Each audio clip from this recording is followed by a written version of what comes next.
Il cartello sociale di Agrigento, formato da CISL, CGIL, UIL con l'unità pastorale della Chiesa Agrigentina, interviene anche per le continue sollecitazioni della gente comune che si dice preoccupata, esprime profonda amarezza per la situazione di stallo in cui versa l'AICA, l'azienda idrica Comuni Agrigentini, e per l'incapacità ormai strutturale di superare il grave deficit di governance che affligge l'azienda.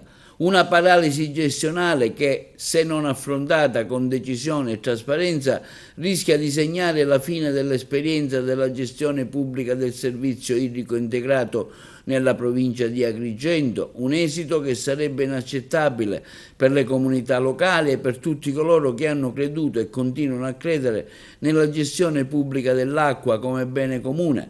Continuiamo, afferma il cartello sociale di Agrigento, a credere in una sana politica che, essendo espressione democratica del popolo, delle preoccupazioni e problemi, si fa carico di fronte alle incertezze di questa nostra classe politica, alle continue proroghe e all'assenza di soluzioni concrete. Il cartello sociale agrigentino continua a essere sollecitato dai tanti cittadini comuni per una nuova mobilitazione pubblica. Sono infatti proprio loro, le famiglie, i lavoratori, gli utenti, a rischiare di pagare il prezzo più alto per questa crisi protratta e ingiustificabile. Il tempo delle titubanze o peggio dei continui giochi politici è scaduto. Serve, conclude il cartello sociale di Agrigento, responsabilità, trasparenza e un immediato cambio di rotta. Il servizio idrico pubblico non può morire per inerzia.